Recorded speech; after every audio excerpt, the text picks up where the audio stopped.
Subscribe کیجئے ہمارے channel شاہد رضا اشرفی official کو اور بیل آئیکن کو پریس کیجئے جس سے آپ کو نئے نئے ویڈیو کی نوٹیفیکیشن ملتی رہے۔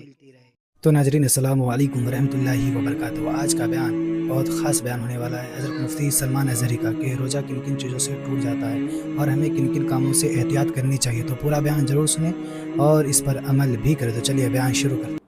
السلام علیکم حضرت، آپ نے تفسیر میں کہا ہے کہ انجیکشن لگوانے سے روزہ نہیں ٹوٹے گا۔ بہت سے بھائیوں کا یہ سوال ہے کہ کیوں نہیں ٹوٹے گا۔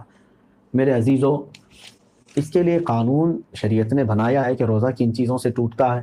ہر وہ چیز جو تمہارے کسی بھی حصے سے معدے کے اندر جائے، معدہ جس میں ہم کھانا پانی سب چیزیں داخل کرتے ہیں، اس کے اندر اگر کوئی چیز پہنچتی ہے تو روزہ ٹوٹ جائے گا۔ انجیکشن جو ہے ڈائریکٹ معدے میں نہیں جاتا، یہ نسوں میں جاتا ہے، تو جس کی وجہ سے روزے کے ٹوٹے۔ اگرچہ اس میں بعض ائمہ اکرام کا اختلاف ہے۔ حضرت غلام رسول سعیدی صاحب علیہ الرحمہ، ان کا قول تو یہ تھا، ابھی ماضی قریب کے ایک بڑے بزرگ ہیں، شارح صحیح مسلم ہیں، شارح بخاری ہیں، تو ان کا یہ قول تھا کہ وہ فرماتے کہ انجیکشن سے روزہ ٹوٹتا ہے، لیکن ہمارے اکثر علماء کرام مفتیان اعظام کا یہی متفقہ قول ہے کہ انجیکشن لگوانے سے روزہ نہیں ٹوٹتا۔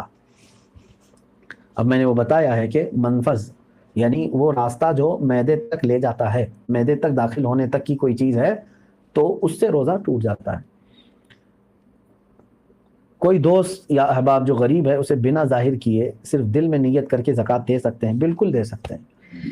سامنے والے کے آپ کیفیت کو جانتے ہیں کہ یہ غریب ہے، مستحق ہے، لیکن غیرت کی وجہ سے، حیا کی وجہ سے ہاتھ نہیں پھیلاتا، مانگتا نہیں ہے، تو آپ اسے عیدی کہہ کر کے بھی دے سکتے ہیں، نذرانہ کہہ کر کے بھی زکوٰۃ کا مال دے سکتے ہیں، کوئی حرج نہیں ہے، کیونکہ اس کو نیت کرنا ضروری نہیں، زکوٰۃ دینے والے کے لیے نیت ضروری ہے کہ تم جب دے رہے ہو تب زکوٰۃ کی نیت ہونی چاہیے۔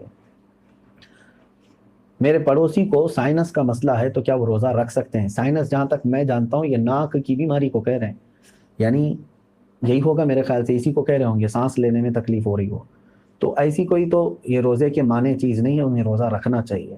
روزہ چھوڑنے کے جو عذر ہیں وہ ایسی بیماری کہ اگر وہ روزہ رکھ لے تو بیماری میں اضافہ ہو جائے گا، شدت بڑھ جائے گی اور جان خطرے میں پڑ جائے گی، ایسی بیماری ہے تو اسے روزہ چھوڑنے کی اجازت ہے۔ باقی اگر یہ سردی بخار وغیرہ میں اگر روزہ رکھ سکتا ہے تو اس کو رکھ لینا بہتر ہے۔ میرے پڑوس،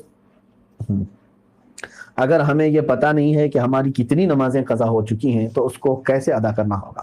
مثلا میری عمر 24 سال ہے، آپ کو پتہ ہونا چاہیے کہ آپ کتنے چھوڑے ہیں اور کتنے پڑھے ہیں، کیونکہ ظاہر سی بات ہے عقل والے ہیں آپ کی عمر آج 24 سال، جیسے صاحب آپ کہہ رہے ہیں 24 سال آپ کی عمر ہے اور آپ کو معلوم نہیں ہے کہ کتنی چھوٹی ہیں، لیکن آپ کو شریعت نے ایک طریقہ یہ دیا ہے، اندازہ کرو، ہو سکتا ہے تم پر نمازیں فرض کس عمر سے ہوئی، مثال کے طور پر 12 سال سے، سب پر ہوتی نہیں ہے، جب بالغ ہوا اس وقت سے نمازیں فرض ہوئیں۔ اب یہ 24 سال والے جو ہیں، میں ایک فار ایگزامپل بتا رہا ہوں، ہو سکتا ہے ان 14 سال میں بالغ ہوئے، نماز فرض ہوئی 14 سال کی عمر سے، 14 سال سے لے کر 24 سال ان کی عمر ہے آج، تو کتنے سال ہوئے؟ 10 سال۔ اتنا تو آپ کو خود معلوم ہوگا کہ ان 10 سالوں میں نے کتنے سالوں کی سب ملاؤں گا اگر تو کتنے سال کی نماز بنے گی۔ ہو سکتا ہے آدھا کر لو، اور اس میں بھی ساری نمازیں ایک طرح کی نہیں ہیں، کچھ لوگوں کی اکثر نمازیں اگر چھوٹی ہوں گی تو فجر چھوٹی ہوگی، عشاء چھوٹی ہوگی، اور اکثر پڑھی ہوں گی تو مغرب یا عصر یا ظہر یہ پڑھی ہوئی ہوں گی، تو آپ کو ایک اندازہ کرنا ہوگا غالب گمان۔ 10 سال میرے اوپر نماز فرض ہو کر کے اتنا عرصہ ہو گیا ہے، میں نے مغرب کی نماز اس میں سے 8 سال تو پکا پڑھا ہی ہوں، شاید ہو سکتا ہے سب ملا کر کے جو چھوٹی ہوں گی میری وہ 2 سال کی ہوں گی۔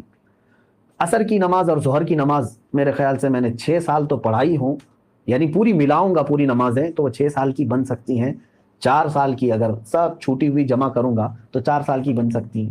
تو ہوا یہ کہ مغرب کی چھوٹی ہوئی کتنی ہوئی؟ 2 سال کی، ظہر عصر کی چھوٹی ہوئی 4 سال کی ہوگی، 6 سال پڑھا ہوگا اور 4 سال چھوٹی ہوگی۔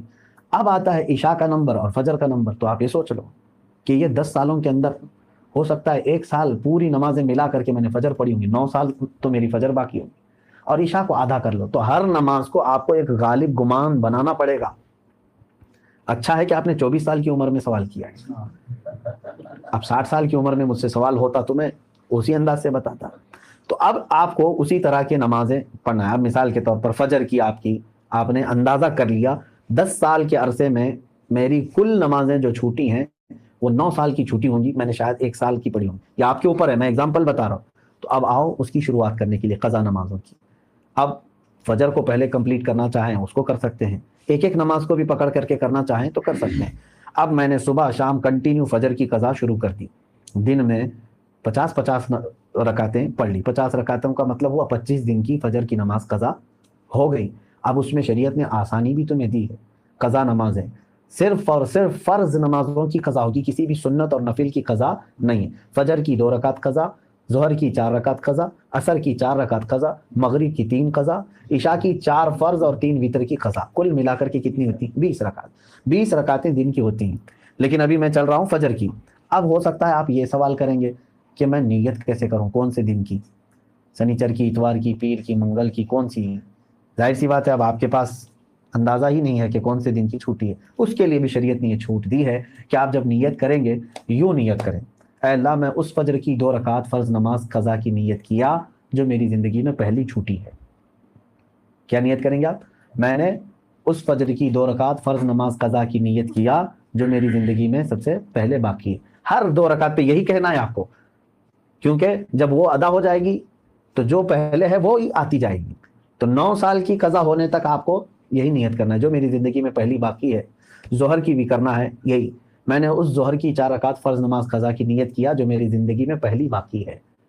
یعنی ترتیب میں اب جو پہلی باقی ہے اس کی میں نے نیت کر لیا، پھر اس کے بعد یہ آتی جائیں گی۔ اب مثال کے طور پر 100 نمازیں آپ کی ہیں، آپ نے نیت کر لیا میں نے اس ظہر کی 4 رکعت فرض نماز قضا کی نیت کی جو میری زندگی میں پہلی باقی ہے، تو 100 پہلے نمبر والی ہو گئی۔ اس کے بعد 99 بچے، لیکن جو دوسرے نمبر پر تھی نماز اب وہ کون سے نمبر پر آ جائے گی؟ پہلے نمبر پر آ جائے گی نا پھر سے۔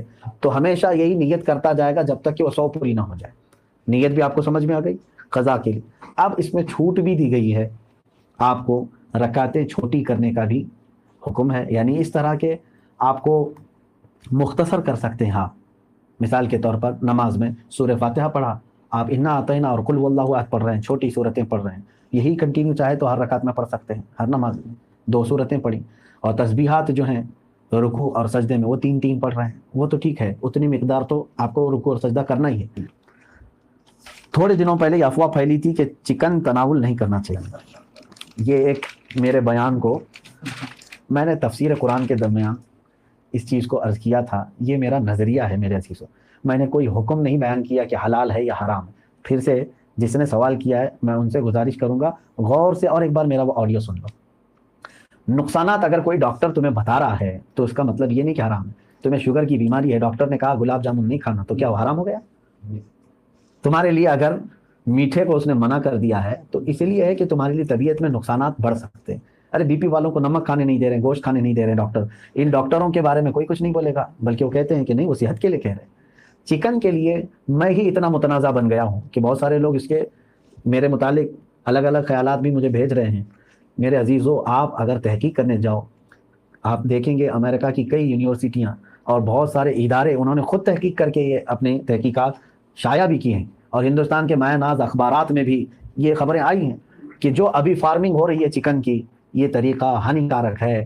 یہ میرا اپنا نہیں ہے، جو اور یہاں کی تحقیقات ہیں وہ خود کہہ رہی ہیں۔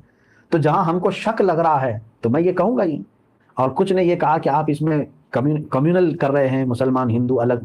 میں تو سب کو کہہ رہا ہوں، میں صرف مسلمانوں کے لیے نہیں، سارے لوگوں کے لیے کہہ رہا ہوں، جو تمہاری صحت کو برباد کرے، جو تمہیں یعنی دیسی مرغی کی طرح نہیں بلکہ فارم مرغی کی طرح بنانے کی کوشش کرے، اس سے اوائڈ کرو۔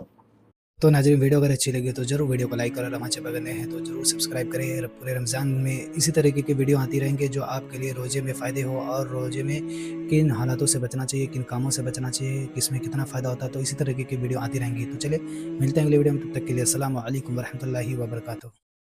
ویڈیو اچھی لگے تو ہمارے ویڈیو کو لائک کرے اور ہمارے چینل کو سبسکرائب کرے۔ شکریہ۔